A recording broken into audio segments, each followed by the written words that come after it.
好，首先来关注美国总统川普表示，美国将扩大对墨西哥贩毒集团的打击行动。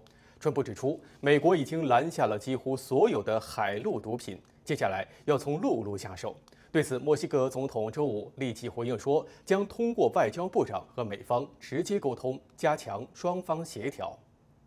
周四，川普总统在接受福克斯新闻主持人韩尼提专访时表示，美国已经拦下97%经由海路进入的毒品，现在要从陆路打击贩毒集团。The cartels are running Mexico and they're killing 250, 300,000 people in our country every single year. 在美军逮捕委内瑞拉独裁者马杜罗后，川普对多个拉丁美洲国家发出警告。他也在周日表示，必须有所行动，处理墨西哥的贩毒问题。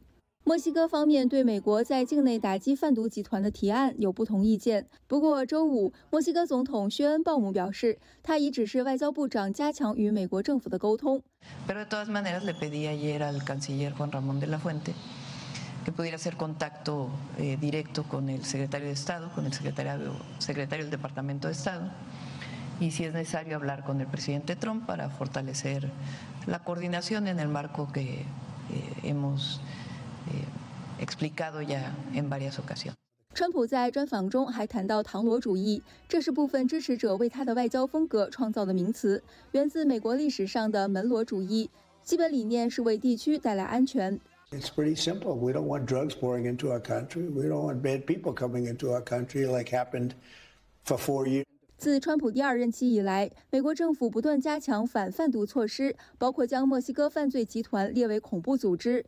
有知情官员指出，海上毒品走私几乎已完全被阻断，因此行动正转向陆路。不过，川普并没有说明何时会对贩毒集团发动陆上打击。新唐人电视台记者刘佳佳美国报道。川普政府持续地锁定往返于委内瑞拉的受到制裁的油轮。美军南方司令部周五宣布，在加勒比海的国际水域又扣押了一艘油轮，这是美军拦截的第5艘受到制裁的油轮，也是过去的3天之内扣押的第3艘幽灵船队的船只。美国国土安全部部长诺姆强调，海岸警卫队将持续地查扣受到制裁的油轮，以切断毒枭、恐怖主义等非法活动的资金来源。周五，美军南方司令部宣布，美国海军在加勒比海登上一艘受制裁油轮，并发布了这次扣查行动的视频。美军南方司令部在社媒 X 上发布的一份声明中说，在黎明前的行动中，南方之矛联合特遣队的海军陆战队员与水兵，协同国土安全部人员，从杰拉尔德福特号航母出发，在加勒比海顺利拦截奥利纳号油轮。声明指出，该缉捕行动背后是美国海军2栖战舰打击群的全力支持，包括3艘战舰硫磺岛号、圣安东尼奥号、劳德代尔堡号所配备的即时反应与致命打击作战平台。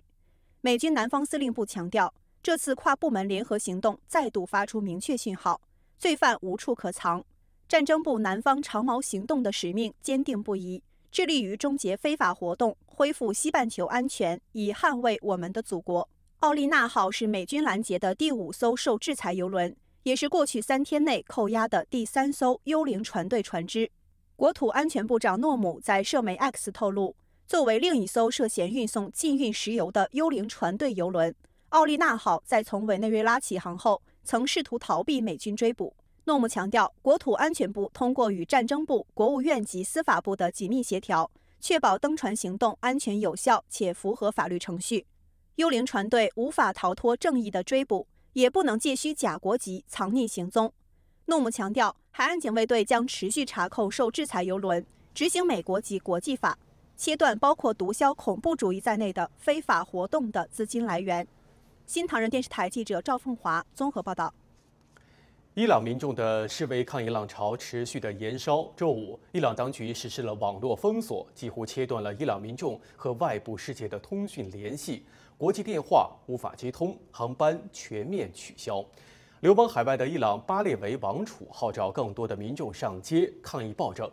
美国总统川普周五警示，如果伊朗当局像过去那样虐杀伊朗人民的话，美国将置身其中。他说，不会有地面军队，但是呢，会有非常严厉的打击。周四夜间，在伊朗首都德黑兰，大量民众涌上街头举行游行示威。同一天，在伊朗第2大城市马什哈德，街道上也出现抗议示威的人潮，长长的游行队伍一眼望不到头。周五，伊朗当局实施全面网络封锁，几乎断绝了伊朗民众与外界的通讯联系。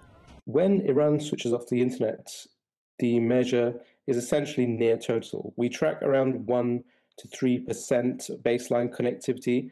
It's understood that this may be used by the regime itself to either monitor the situation or publish information that it wants to send out to the rest of the world. 网络监测组织 NetBlocks 总监表示，虽然马斯克的星链网络服务已经开通，但由于伊朗当局将星链专用终端设备列为违禁物品，导致设备难以取得。周五，伊朗最高领袖哈梅内伊自抗议爆发以来首次公开露面。他在讲话中指控抗议者受到美国总统川普的指使，并强硬声称绝不容忍。同时，伊朗官媒展示最新抗议活动造成的所谓破坏，并将示威者称为恐怖分子，为暴力镇压铺路。这与近年来该政权对其他全国性抗议活动的镇压模式如出一辙。此前，川普曾多次警告伊朗当局，若杀害和平示威民众，将面临美国严厉打击。在美军突袭逮捕委内瑞拉独裁者马杜罗后，川普总统的警告显得更具分量。周五，流亡海外的伊朗巴列维王朝末代王储里萨巴列维再次发表讲话，向伊朗示威者表达敬意。هم‌میهنانم آفرین به همگی شما که پنجشنبه شب خیابان‌ها را در سرتاسر مملکت تسخیر کردید. به همه شما افتخار می‌کنم. خیابان‌ها را رها نخواهید کرد. مطمئن باشید که پیروزی از آن شماست. 巴列维王储呼吁民众在周五晚间继续上街抗议暴政，发起更大规模的和平示威。同一天，许多民众冒着大风和严寒齐聚布鲁塞尔，声援伊朗国内民众的示威抗议活动。We are here because right now there is the people of Iran are outside in the street to fight for their freedom. After 47 years of repression of the regime, the Iranian regime, they are tired of this. 来自法国的抗议者阿曼德比夏尔表示，由于伊朗当局切断互联网，海外的伊朗侨民必须为国内街头抗争者发声。人权组织表示，伊朗当局的暴力镇压已导致数十人在抗议活动中丧生。由于伊朗当局封锁消息，具体伤亡人数不明。新唐人电视台记者赵凤华综合报道。美军抓捕马杜罗行动迅速精准，令外界惊叹。有民众认为，这次的行动当中呢，中共代表团访问委内瑞拉是有意安排的，而中共的雷达系统也是有意的失灵。那么，真的是这样的吗？本台记者史蒂夫·迈尔采访了前驻北京国防武官、前助理国务卿大卫·史蒂威将军，来看看他怎么说。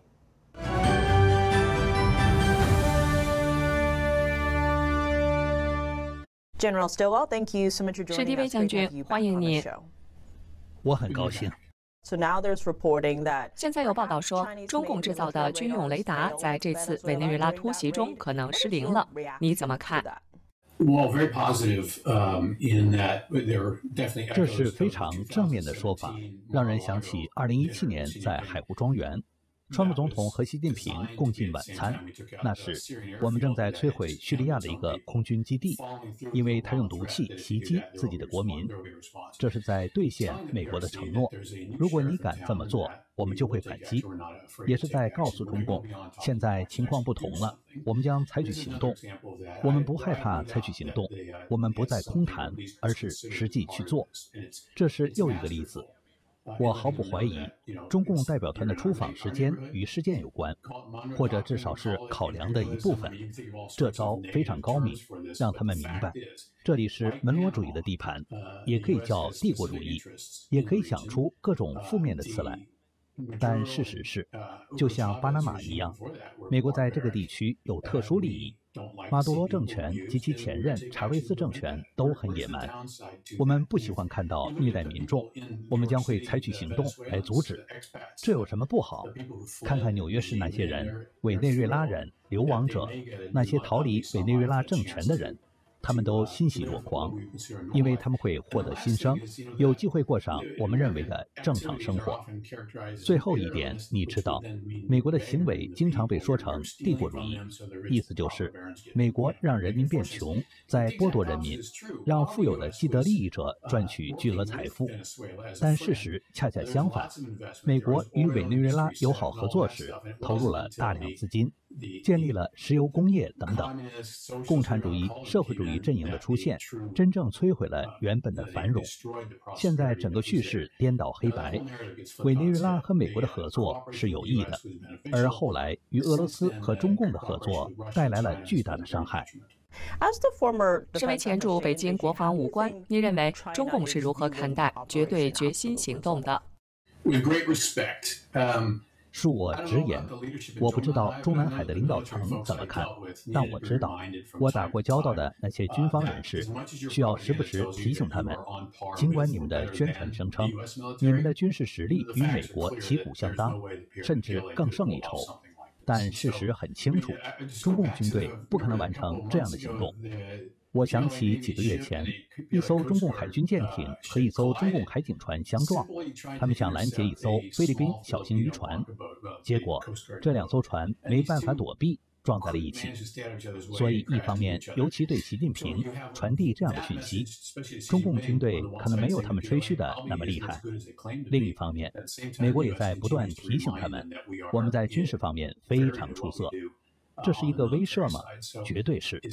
我认为中共现在会三思而行，毕竟它一直威胁该地区，包括台湾、日本，还有南海、菲律宾等。总体来说，人们会看到中共的弊端，所以我认为这是一个双赢的局面。史迪威将军，非常感谢。谢谢。日本首相高市早苗即将在1月13号会见来自于韩国的总统李在明，那么外界都在关注他们都会进行什么样的话题，尤其是在台湾和中共以及日本的关系升温之际，一起来关注。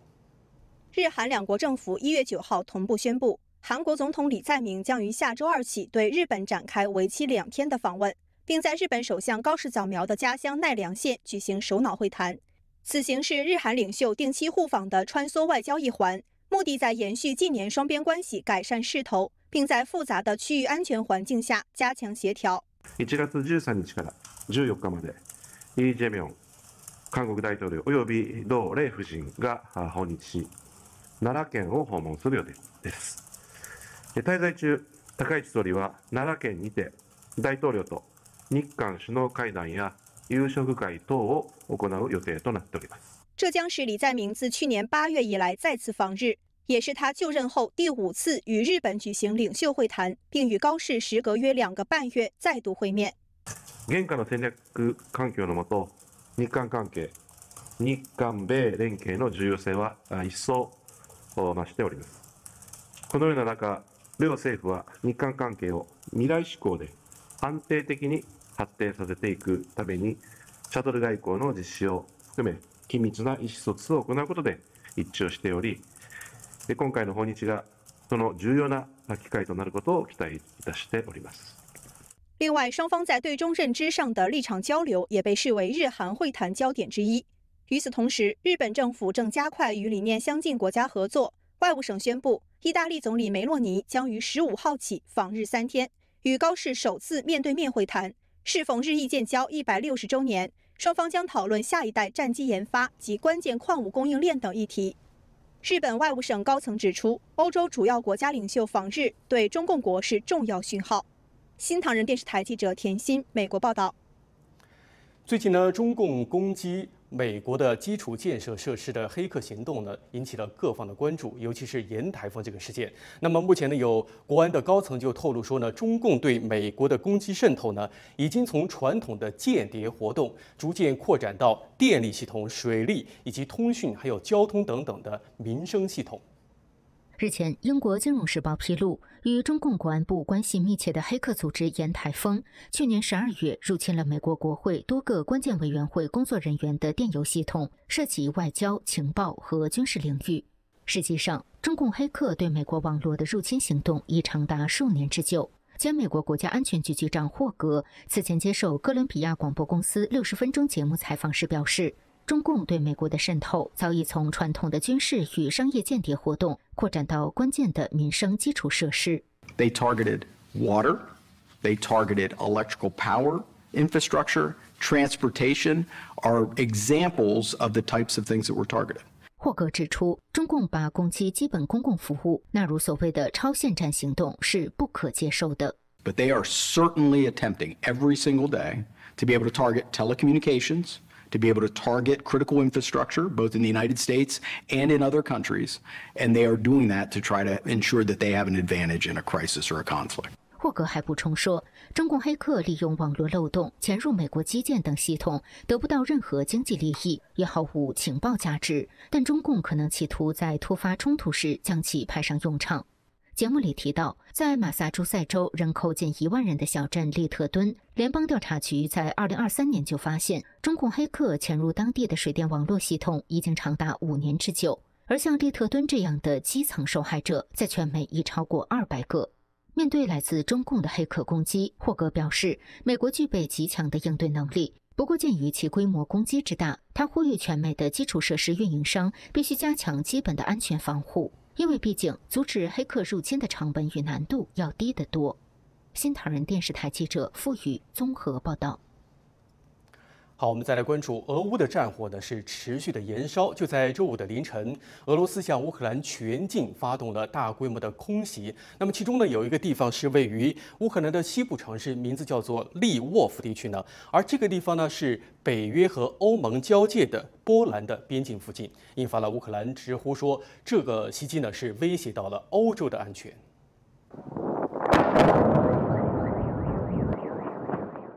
爆炸声不绝于耳。俄罗斯周五凌晨发射242架无人机、36枚各式导弹，向乌克兰多个地区发动了新一轮大规模空袭。仅基辅就有40个地点遭到破坏，其中包括20栋民宅。卡塔尔大使馆建筑也受到波及，有人拍到无人机击中居民大楼的恐怖瞬间。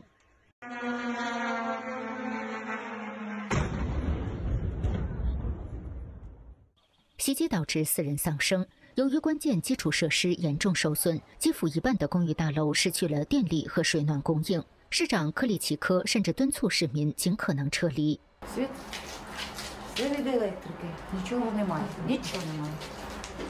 在西部地区利沃夫，导弹的巨大闪光点亮夜空。乌军证实，俄罗斯当天发射了针数中程弹道导弹。这种新式高超音速导弹能够携带核弹头和6个常规弹头，并以每秒2.5至3公里的速度攻击目标，射程可达5500公里。这是俄罗斯第2次向乌克兰境内发射针数导弹，第一次发生在2024年，当时打击的目标是乌克兰中部第聂伯罗的一处军工厂。俄军声称，这次动用针数导弹是为了回应乌克兰无人机近期袭击普京官邸的企图，但乌方一直谴责莫斯科说谎。美国中情局也否认了俄方的指控。Слідчі СБУ кваліфікують застосування цієї зброї по цивільній інфраструктурі України як воєнний злочин з боку РФ. 俄军袭击的地点距离波兰边境约60公里。乌克兰外长西比哈周五发文警告，这种在欧盟和北约边境附近发动的攻击，对欧洲大陆的安全构成严重威胁，也是对跨大西洋共同体的考验。我们要求对俄罗斯的鲁莽行径做出强而有力的回应。袭击发生的当天，英国国防大臣希利正在基辅访问。他表示，英国将每月为乌克兰生产数千架新型拦截无人机，帮助乌克兰加强防空。He talks about peace, but he's stepping up and escalating his attack. It's brutal, it's cynical. It's exactly why we've got to work so hard to help Ukraine secure a peace. 新唐人电视台记者易静综合报道。好，再来看到更多的中东方面的消息。以色列为了回击来自于激进分子发射的火箭呢，于是呢，以色列向加沙地区发动了多起大规模的空袭。那么截止到目前，已经造成了至少11人死亡。周四，以色列对加沙地带发动多次空袭，至少造成11名巴勒斯坦人死亡。空袭目标包括数名哈马斯激进分子、火箭发射阵地以及恐怖基础设施。此前有1枚火箭从加沙市发射向以色列，但没有打中目标，而是落在加沙一家医院附近。以色列军方因此指责哈马斯违反停火协议。加沙停火协议自去年10月达成以来，仍停留在第1阶段。当时大规模战斗停止，以色列从加沙撤出不到一半区域，而哈马斯释放人质，以换取巴勒斯坦被拘留者和囚犯。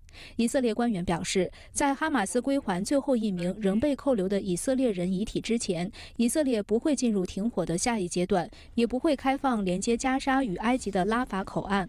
尽管双方互相指责对方违反协议，川普表示他希望进入第2阶段，这将包括哈马斯解除武装、以色列进一步撤军，以及成立加沙和平委员会来协助重建加沙。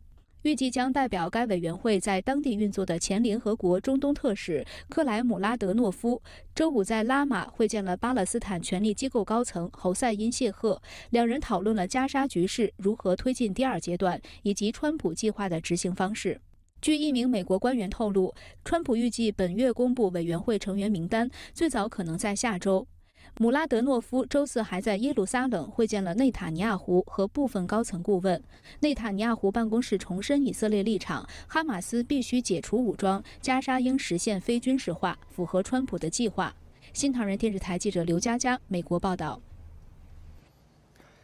今天，美国总统川普在白宫召集了许多的石油巨头，讨论如何的重建委内瑞拉的石油产业，以及能够让2国的人民都能够受益。下面我们来看我们驻华府记者张亮和任浩发回的报道。川普总统今天在白宫召集全球最大的石油企业高管开会，讨论委内瑞拉石油问题。川普说，这次会议的目标是造福委内瑞拉和美国的人民。川普在开会前发帖介绍，会议讨论美国跟委内瑞拉的长期关系、委内瑞拉的国家安全和民生问题，在帮助他国的同时，要让石油公司降低美国人民的石油产品价格，达成2国人民和石油企业共赢的结果。在会议中，总统希望企业能够重建委内瑞拉的石油基础设施。So we're going to discuss how these great American companies can help rapidly rebuild Venezuela's dilapidated oil industry and bring millions of barrels of oil production to benefit the United States, the people of Venezuela, and the entire world. 川普再次称赞美军生擒委内瑞拉独裁者马杜罗的行动。他说，马杜罗杀害了数以百万计的人民，正在美国接受法律的审判。The departure of Maduro makes it possible an incredible future for both nations, Venezuela and the United States. One of the things the United States gets out of this will be even lower energy prices. 川普说，如果美国不出手，俄罗斯和中共控制委内瑞拉，这将带给美国安全威胁。美国出手的结果是，包括中俄企业都可以购买委内瑞拉生产的石油。And if we didn't do what we did, China or Russia would have been in Venezuela. 会上，副总统万斯、国务卿卢比奥、能源部长赖特和内政部长博古姆和雪佛龙、埃克森美孚、康菲石油、大陆集团、哈里伯顿、HKN、瓦莱罗、马拉松、壳牌、托克、维多美洲、雷普索尔、埃尼、Aspect Holdings、Tallgrass、Reza Energy 和 Hillcorp 等全球最大的石油企业高管都有机会表达自己的意见。委内瑞拉石油资源丰富，因独裁政权被美国在全球范围禁运。川普计划以市场价出售委内瑞拉石油，用赚到的钱帮助委内瑞拉稳定局势，重建公民社会，还政于民。目前，雪佛龙是唯一一家在委内瑞拉有业务的美国企业。康菲石油和埃克森美孚曾在委内瑞拉经营多年，但资产被之前的独裁政府国有化。周五，川普在真实社交发帖，预告哥伦比亚总统佩特罗将在2月第1周到访白宫。川普重申阻止毒品流入美国的决心。他说，佩特罗来访对2国都有好处。哥伦比亚大量向美国走私毒品，川普就职后2国关系降到冰点。川普多次批评佩特罗，指责他是向美国运毒的疯子。上周末，美国生擒委内瑞拉独裁者后，佩特罗加强了边境巡逻，并在周3主动致电川普讨论毒品问题。最高法院周五在网站公布，将在下周3 1月14号公布一份裁决，但没有透露具体裁决的案件是什么。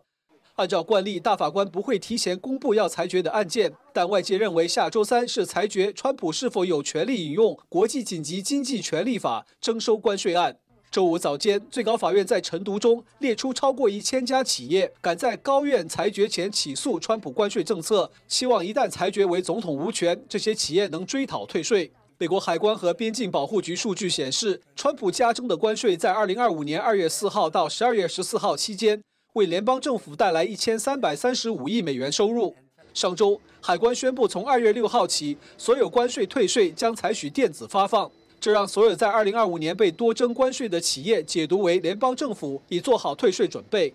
财政部长贝森特对案件充满信心，他认为即使高院裁决不利，政府都有办法使用其他关税手段弥补损失，只是会让总统在使用关税维护国家安全或进行国际谈判时失去灵活性。西台湾电视台记者张亮、任浩，美国报道。我们继续来关注一下，原本是定于今天就要宣布的对于美国总统川普的关税的一个裁决呢，最高法院是最新发布的一个消息，说将在下一周，就是1月13号公布最新的裁决的消息。那么这个事件对美国的未来影响非常之大。我们来看专家都是怎么分析的。此案最高法院的审理主要围绕2个核心议题展开：一是川普政府是否有权利依据国际紧急经济权利法，在未经国会授权下征收相关关税；二是如果裁决该关税征收不合法，政府是否已向缴纳的进口商退还关税。国际紧急经济权利法原本是赋予总统在国家紧急状态下可实施经济制裁的法律，而川普总统当初援引该法律征收关税的原因是美国长期的不公平的贸易逆差与毒品芬太尼大肆流入等，已对美国构成严重威胁，使国家处于紧急状态之下。截至目前，美国已通过这些关税收取超过2000亿美元收入，贸易逆差降至2009年以来最低水平。分析指出，法院的最终裁决将会给美国各方面带来深远影响。首先，从法律角度看，会明确划分总统在贸易与紧急状态下的权利边界。从法律本身来说，从它的职权范围，进行这样的关税的调整是属于美国三权分立中行政权力的一个当然的权利别的这个部门呢没有权利进行反对国会没有权利干预行政权。分析指出，如果最高法院裁定川普胜诉，美国每年可望获得数千亿美元的关税收入，同时美国制造业可能进一步受益，供应链加速去全球化，促使企业回流。另外，还将强化美国优先政策合法性，并为2026中期选举提供经济论述。但是如果川普关税案败诉，美国将直接面临退还关税的风险。截至2025年12月14号，有超过1335亿美元面临退税风险，将造成财政部巨大压力，同时还影响共和党中期选举。那么会造成很大的麻烦那么原来美国这些进口商他就会要求退还这些多征的关税对于美国本身呢财政负担很重。现在这个整个美国的国债呢高居不下，要退还这么多的税款这个会造成美国的一个经济上的这个财政上的一个巨大的负担，当然会引起双方就民主党共和党的一个博弈，那就会让这个共和党的士气有所打击，相反民主党那边呢会得到一个提振所以呢这个政治上呢是此消彼长的一个博弈。有分析认为，高院的裁决关系到美国在国际上的影响力。那么如果这次裁决川普败了，那么川普政府虽然有 B 计划，但是呢，这可能就会刺激美国国内很多的反川普势力从法律上对川普进行挑战，来掣肘川普的执政。那么在国际上，大家对川普政策的可行性可能会保持一定的怀疑。不过，财政部长贝森特8号表示，即便法律战受挫，川普政府仍有能力维持关税收入。新唐人电视台记者陈月长春采访报道。好，下面是本期的国际聚焦。美国白宫贸易顾问纳瓦罗日前表示，川普政府将以美国创新削弱中共对稀土主导，并呼吁欧盟同步提高对中关税，防止倾销。白宫不断推动供应链去中化，同时下调部分民生食品关税，以缓解通膨。35岁的中国公民吴麒麟于2025年12月2度出现在密苏里州怀特曼空军基地，涉嫌拍摄 B-2轰炸机及相关设施照片与影片，被控未经授权拍摄重要军事设施与军事装备罪，已被联邦起诉，最高可判1年徒刑。吴麒麟于2023年非法入境美国后获释，原定2027年遣返。美国国会众议院中共特别委员会指出，中国学生学者联谊会 （CSSA） 长期在美国校园内配合北京运作，透过组织活动、施压与监控、压制异议，并放大中共声音，形同影响力工具。川普政府一方面防堵中共渗透，一方面维持留学生规模。专家呼吁切断与 CSSA 和中共的关系，强化国安审查。韩国前总统尹锡悦因内乱罪1月9日在首尔中央地方法院接受最终庭审，若罪名成立，最高可判死刑或无期徒刑。尹锡悦否认指控，辩称2024年宣布戒严属总统职权，预计2月宣判。1月8日，韩国国会特别委员金恩惠调查指出，2024年济州航空波音737客机在乌安机场坠机，造成179人罹难，实属人祸。客机冲出跑道，撞上自1999年即被列为安全隐患的违规混凝土墩，导致机身解体。政府长期未将其移除，家属控告国家级谋杀。国会启动独立调查，要求追责相关行政人员，并修正机场安全法规。1月7日，国际空间站一名太空人突发严重医疗状况，促使美国太空总署启动25年来首次提前返航安排。因站上设备不足以完成全面检查 ，NASA 决定 Crew 11成员提早返回地球。1月7号下午，神韵环球艺术团莅临英国牛津的新剧院，在当地进行了首场演出。当地市长观看演出以后盛赞神韵。What a wonderful, sort of joyful, colourful, but incredibly artistic afternoon. One interesting bit was when all of the female dancers sort of lift up one leg and basically sort of kind of doing the splits, holding one leg directly upwards, and I felt the audience collectively go because that's just so dramatic to be able to do that. But lots of the dances, one or two times there was sort of spontaneous applause when one of the dancers did something so acrobatic that everyone was just, sort of spontaneously applauded it.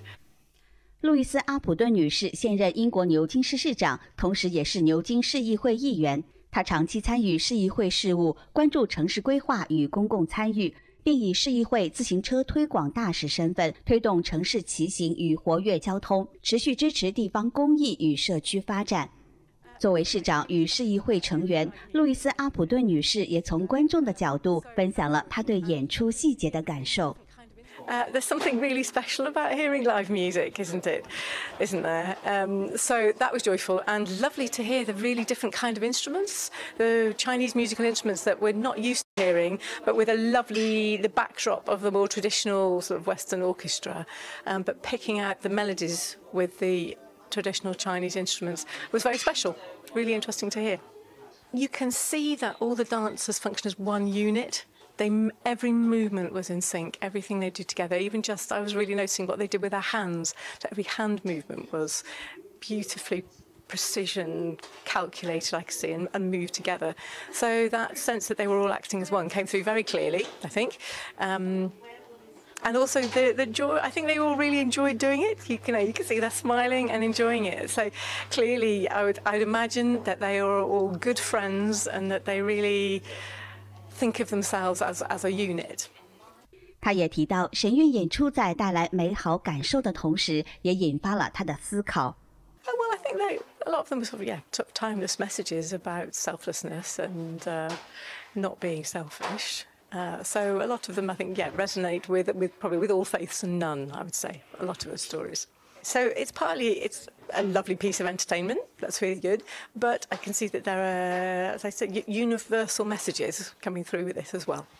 So that was a nice sort of extra side of it. It's not just an entertaining afternoon. It actually sends you away thinking, well, I think there are more good people in the world than bad, and that's a good thing. 新唐人欧洲记者站英国牛津采访报道。